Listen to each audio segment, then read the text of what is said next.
여러분,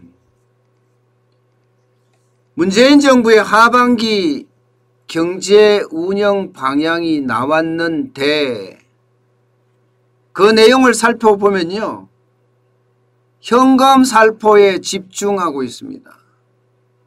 그러다 보니까 인플레이션이 더 커지지 않겠느냐 하는 우려가 더 커지고 있습니다.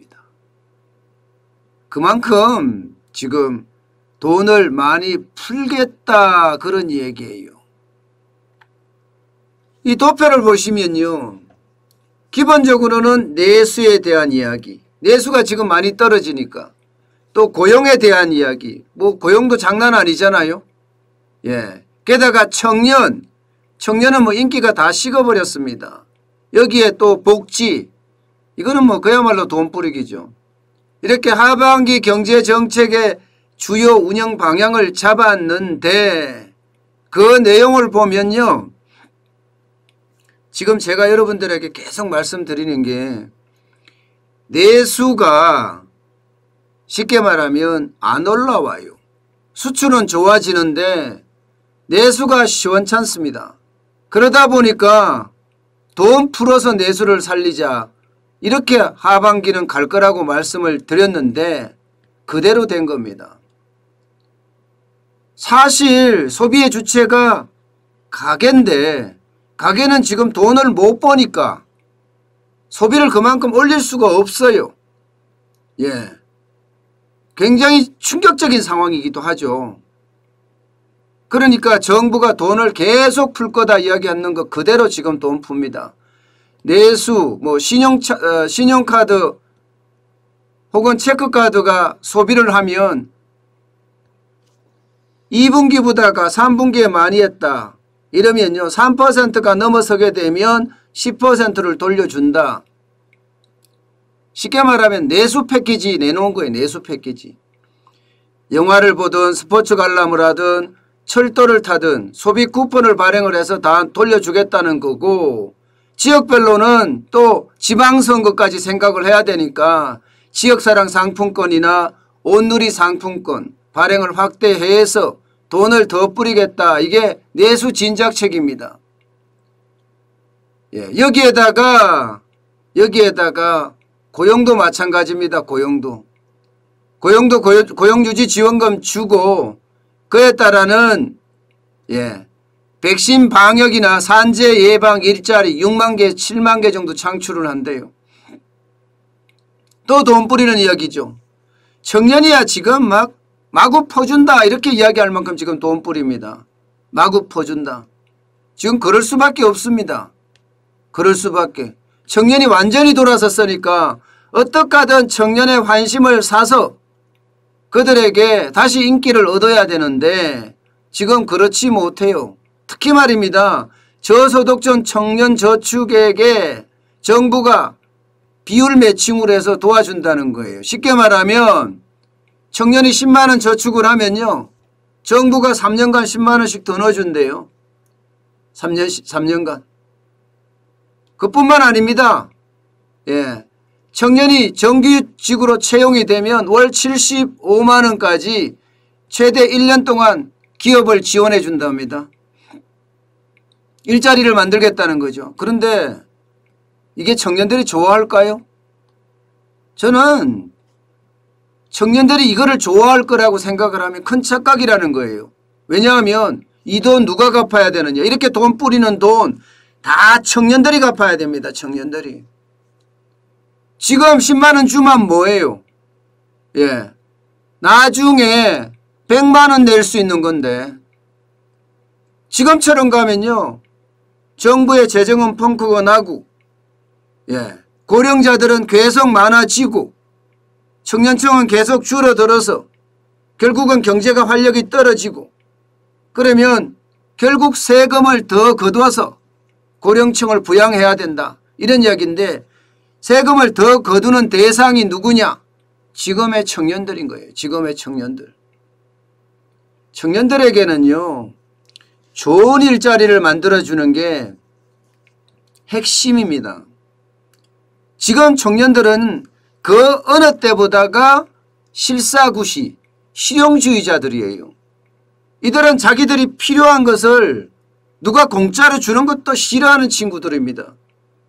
내가 벌어서 일하면 되겠다 생각하는 친구들이 굉장히 많아요. MZ세대들이 그렇습니다. 완전한 정치 이념 이런 거 다 떠나버렸어요. 이들에게는 오로지 실사구시, 실용주의만 있다고 저는 생각을 해요. 때문에 돈 퍼주는 거 청년들 좋아하지 않습니다. 게다가 복지에서도 지금 돈 엄청 퍼준다고 하거든요. 20만 저소득 가구에 냉난방비 지급을 하겠다든가, 또 취약계층 대출에 근로자 햇살룬 3천억을 정액한다든가, 이런 모든 것이 어디서 나오나요? 어디서 나옵니까? 세금에서 나옵니다. 세금. 지금 이렇게까지 나오는 것은 결국은요, 추경을 풀겠다는 거예요. 또 추경을 많이 풀겠다는 거예요. 문재인 대통령도 35조, 적게는 33조, 많게는 35조까지 풀어서 세금을 많이 풀어서 쉽게 말하면 내수를 진작시키겠다, 이런 얘기입니다. 내수를 진작시키겠다. 돈을 이렇게 풀어서 내수 진작시키면 이게 국민들은 빚더미에 올라앉아 있고 정부도 빚더미에 올라앉아 있는 상태에서 빚으로 빚잔치 하면 뭐하냐는 겁니까? 저는 정부가 올해 경제성장률 전망치를 4.2%까지 올렸어요. 4.2%. 당초 3.2%에서 1%포인트나 더 올려 잡았습니다. 이렇게 잡으면 뭐예요? 빚더미 속의 성장이라는 게 의미가 있습니까? 빚더미 속의 성장이라는 게. 저는 빚더미가 이렇게 빚이 많이 늘어나면서 성장하는 것은 사실 큰 의미가 없다고 생각해요. 이것은 대통령 선거를 위한 현금 살포 내지는 돈 풀기밖에 되지 않는다. 저는 이렇게 생각합니다. 오죽했으면 내년 성장률이 더 떨어지겠습니까? 내년 성장률이. 올해 4.2로 잡았지만 내년에 3.0, 이거보다 더 내려갈 가능성도 굉장히 큽니다. 여러분, 더 큰 문제는 여기서 끝나지 않습니다. 더 큰 문제는요, 돈을 워낙 많이 풀기 때문에 시중에 돈이 넘쳐난다는 사실입니다. 사실 한국은행은 금리를 올린다, 이렇게 이야기하면서 어떻게 하면 시중에 있는 돈을 걷어들일까, 이 고민을 하고 있거든요. 그런데 정부는 돈을 어떻게 풀까 고민을 하고 있고, 완전히 통화정책과 재정정책이 엇박자가 나고 있습니다. 이렇게 되면 경제가 어떻게 돼요? 망가지죠. 이게 같이 가도 못할 판에 엇박자가 난다. 이 말은요, 경제정책 전반이 흔들린다, 이런 말로도 말할 수가 있습니다. 게다가 시중에 푸는 동화량이 지금 4월 현재입니다. 4월 현재 3,363조 7천억 원입니다. 매달 지금 10%씩 늘어나요. 10%씩 매달. 1월달부터 10.1, 2월에 10.7, 3월에 11.0, 4월에 11.4 계속 늘어나죠. 이렇게 통화량이 늘어나면 늘어나는 만큼이요, 돈의 가치가 떨어질 수밖에 없습니다. 지금 그렇게 돈의 가치가 떨어지는 모습이 보이고요. 게다가 돈은 많이 풀었죠. 돈의 가치는 떨어지죠. 그러면 어떻게 되겠습니까? 물가는 올라가겠죠. 여러분, 저는 이 물가가 어떻게 생각하면 우리 경제에 저는 타격을 줄 수 있다고 생각해요. 통화당국이나 정부에서는요, 한마디로 일시적인 물가 상승이다 이렇게 이야기하지만 지금 돈을 이렇게 풀고 있는 상태에서 과연 일시적으로 인플레이션이 일어나는 걸까요? 물가 상승이 일어나는 걸까요? 저는 그렇게 생각하지 않습니다. 지금 올라가는 거 보면 장난 아닙니다, 여러분. 당장 수입 물가 올라가는 거 보세요. 수입 물가. 수입 물가가 지난해 11월부터 그죠? 계속 올라가고 있습니다. 지금 7개월째 상승 중입니다. 7개월째. 4월 달이 0.2% 떨어졌다고 하지만 이 수입 물가 증가율은요. 전월 대비입니다. 전년 대비가 아니에요. 전월 대비라는 것은 계속 쌓여간다는 뜻이에요. 플러스가 되면 계속 쌓여간다는 뜻입니다. 5월 기준으로 수입 물가가 아무리 적게 올라도 전년 대비를 하면요. 16% 이상 올랐습니다. 수입 물가가 이만큼 오른다. 이 말은요. 대한민국은 기본적으로 원자재니 곡물이니 많이 수입하는 나라입니다. 수입을 해서 그걸 가지고 제품을 만들어서 해외에 팔든가 혹은 제품을 만들어서 국내에도 팔고 있습니다. 그럼 수입 물가가 오르면 물가는 동시에 올라간다고 이야기할 수가 있어요. 동시에 올라간다. 그런데 여러분 이게 수입 물가만 올라가는 것이 아니라는 사실입니다. 수입 물가만 올라가는 것이. 지금 생산자 물가도 계속 올라가고 있습니다. 생산자 물가도 전월 대비입니다. 예, 작년 11월부터 시작해서 지금 7개월간 계속 올라가고 있죠. 이것도 쌓이는 겁니다. 0.1 플러스 0.8 플러스 1.1 플러스 0.8 플러스 이렇게 쌓여가는 거예요. 그래서 실질적으로 봤더니 5월이 전년 동을 대비하면 6.4% 상승하는 모양새입니다. 6.4%. 지금 5월이 이만큼 올라가잖아요. 수입 물가도 올라가죠. 예, 생산자 물가도 올라가죠. 그러면 6월은 어떻게 될까요? 예, 6월이요. 6월을 보기에 앞서 5월부터 보면 5월에 소비자 물가가 2.6% 올라갔습니다. 4월에도 2.3% 올라갔습니다. 이것은 이미 2% 한도를 넘어섰고요. 그렇기 때문에 인플레이션이라고 이미 인플레이션 단계에 진입했다 이렇게 이야기할 수가 있습니다. 게다가 여러분들이 지금 일반적으로 소비하는 밥상 물가는 천정부지예요. 천정부지. 예, 작년 대비해서 20% 30%는 우습다 이렇게 이야기할 정도로 예, 계란값도 그렇지요. 많이 내려서 이제는 원상을 찾아간다고 하지만 아직 계란값 올랐습니다. 많이 올랐습니다. 게다가 대파도 그렇죠. 대파도 원상 회복을 했다 하지만 많이 올라 있는 상태고요. 요즘은 삼겹살이 또 난리예요. 삼겹살이. 밥상 물가까지도 지금 계속 쭉쭉쭉 올라간다는 이야기입니다. 이렇게 됐을 때 3월의 소비자 물가 어떨까요? 3월의 소비자 물가. 지금 전문가들이 예측하기에는요.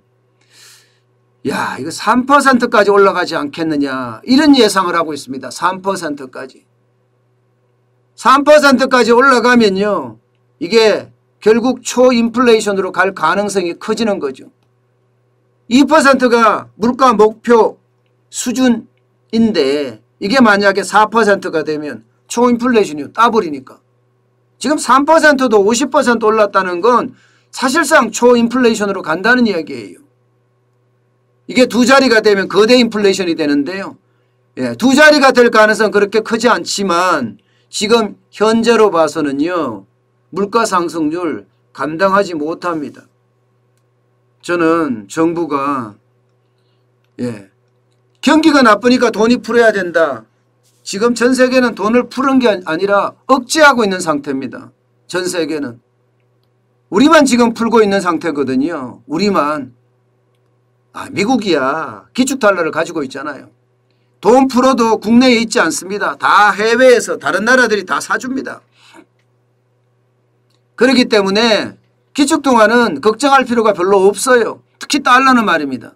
근데 원화는요. 돈을 풀면 풀수록 그 돈이 국내에 있습니다. 해외로 나가지 않아요. 그러면 국내에서 돈이 통화량만 쭉쭉쭉쭉 올라간다는 이야기인데 이것은 돈의 가치가 뚝뚝뚝뚝 떨어진다는 이야기가 되는 거잖아요. 그만큼 예, 돈의 가치가 떨어집니다. 여러분 그 어느 때보다가 지금 진짜 제대로 된 하반기 경제 정책을 쓰려고 하면요. 지금 돈 푸는 게 중요한 게 아니에요. 이들은요 오로지 권력에 대한 탐욕 때문에 지금 이런 돈 풀기를 계획을 하고 있고 심지어 내년 대통령 선거에서 어떻게 하면 권력을 연장할지의 고민에 쌓여 있으니까 이런 문제가 생기지만 진짜 대한민국을 위한 대한국인을 위한 국가와 국민을 위한다면 지금 진짜 중요한 것은 좋은 일자리 만들기예요. 좋은 일자리 만들기. 여러분 보세요. 일자리가 지금 완전히 망가졌잖아요. 완전히. 60대 45만 5천 명 늘었대요. 뜯어보면 뭐가 있습니까? 이거 그냥 알바짜리예요. 알바짜리. 단기 알바짜리. 50대도 10만 명이나 늘었다고 하지만 여기도 마찬가지 단기 알바가 많습니다. 20대도 10만 9천 명이 늘었다고 하지만 마찬가지예요. 마찬가지. 정작 말입니다. 좋은 일자리는 계속 줄어갑니다. 30대 6만 9천 명 줄었죠. 40대 6천 명 줄었죠. 이게 계속 줄어간다는 게 문제가 있어요. 정부가 진짜 국민을 위한다면 좋은 일자리, 쉽게 말하면 정규직 일자리를 얼마나 만들어낼 것인가가 제일 중요한 핵심입니다. 여기서 조금 더 보태면요. 저출산 문제 어떻게 풀 것인가에 대해서 돈을 쓰는 거예요. 이런 게 국가를 위한 거고 국민을 위한 겁니다. 오로지 이들은 돈을 풀어서 어떻게 하면 정권 연장을 할까, 권력을 연장할 거에 대한 고민만 하고 있다는 사실이 우리를 슬프게 합니다. 그만큼이요. 저는 경제를 보고 있으면 참 속이 터진다 이런 생각을 해요. 이게 단기 처방에 계속 거치니까 문제예요. 진짜 젊은이들의 어떤 호응을 받으려면, 다시 인기를 회복하려면, 국민들의 호응을 얻으려면 그 어느 때보다가 좋은 일자리 만드는 거, 그러면서 규제를 풀어주는 거, 기업의 규제를 풀어줘야지 좋은 일자리가 많이 만들어져요. 그게 어느 때보다 필요하지 않을까 저는 다시 한번 생각해 봅니다. 계속해서 옥죄고 국민을 통제하고 이렇게 해서는요 경제가 좋아질 리가 없어요. 억지로 정부가 돈 풀어서 경제 좋아지는 것만 지금 남았다. 그렇게 되면 돈은 휴지 조각이 된다. 이런 얘기가 됩니다.